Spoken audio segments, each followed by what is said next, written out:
Hi all welcome to football arena. ലാലിഗയിൽ ഇന്ന് Madrid ഡെർബിയുടെ ദിവസമാണ്. നഗരവേദികളായ അത്ലറ്റിക്കോ മാഡ്രിഡും റയൽ മാഡ്രിഡും തമ്മിൽ ഇന്നാണ് ഏറ്റുമുട്ടുന്നത്. ഇന്ന് രാത്രി ഇന്ത്യൻ സമയം 7:45 ഈ ഒരു മത്സരം നടക്കുക. അത്ലറ്റിക്കോയുടെ മൈതാനത്ത് വെച്ചുകൊണ്ടാണ് ഈ മത്സരം അരങ്ങേറുക. ഒരു മികച്ച മത്സരം കാണാൻ കഴിയും എന്നുള്ള പ്രതീക്ഷയിലാണ് ഇപ്പോൾ ആരാധകർ ഉള്ളത്. മിന്നുന്ന ഫോമിലാണ് റയൽ മാഡ്രിഡ് കളിച്ചുകൊണ്ടിരിക്കുന്നത്. അതായത് കളിച്ച 6 മത്സരങ്ങളിലും വിജയിച്ചുകൊണ്ട് ഒന്നാം സ്ഥാനത്ത് തുടരാൻ റയലിന് കഴിയുന്നുണ്ട്. പക്ഷേ അത്ലറ്റിക്കോ ഇപ്പോൾ അത്ര നല്ല നിലയിൽ ഒന്നുമല്ല.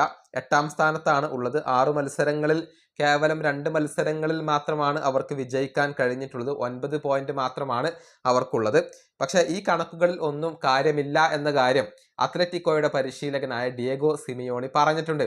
അതായത് കളിക്കളത്തിൽ ആരാണോ മികച്ച പ്രകടനം നടത്തുന്നത് അവർക്ക് മാത്രമാണ് പ്രസക്തിയുള്ളത്, അവർക്ക് മാത്രമായിരിക്കും നല്ല റിസൾട്ട് ലഭിക്കുക എന്ന കാര്യം ഡിയേഗോ സിമിയോണി ഓർമ്മിപ്പിച്ചിട്ടുണ്ട്.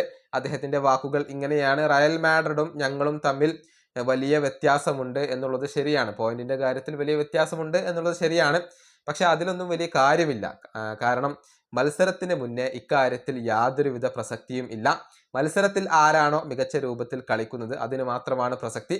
പക്ഷെ ടീമായിക്കൊണ്ട് കളിക്കുന്നതിൽ റയൽ മാഡ്രിഡ് ഒരുപാട് ഇമ്പ്രൂവ് ആയിട്ടുണ്ട് എന്നുള്ളത് ഒരു വസ്തുതയാണ്. നന്നായി പ്രസ് ചെയ്യാൻ പരിശീലകൻ അവരെ പഠിപ്പിച്ചിട്ടുണ്ട്. അതുകൊണ്ട് തന്നെയാണ് എല്ലാ മത്സരങ്ങളിലും അവർ വിജയിച്ചിട്ടുള്ളത്. ഇതാണ് ഡിയേഗോ സിമിയോണി പറഞ്ഞിട്ടുള്ളത്. ഏതായാലും ഈ മത്സരത്തിൽ റയലിന് തന്നെയാണ് ഇപ്പോൾ മേൽക്കൈ കാണുന്നത്. കാരണം അത്രയേറെ മികച്ച പ്രകടനം അവർ നടത്തുന്നുണ്ട്.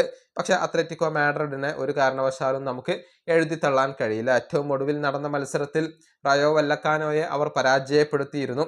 ഹൂലിയൻ ആൽവരസിന്റെ ഒരു ഹാട്രിക്ക് അവിടെ എടുത്തു പറയേണ്ടതാണ്. ഹൂലിയൻ ആൽവരസും കിലിയൻ എംബപ്പയും പരസ്പരം മുഖാമുഖം വരുന്ന ഒരു മത്സരം കൂടിയാണ് ഇത്.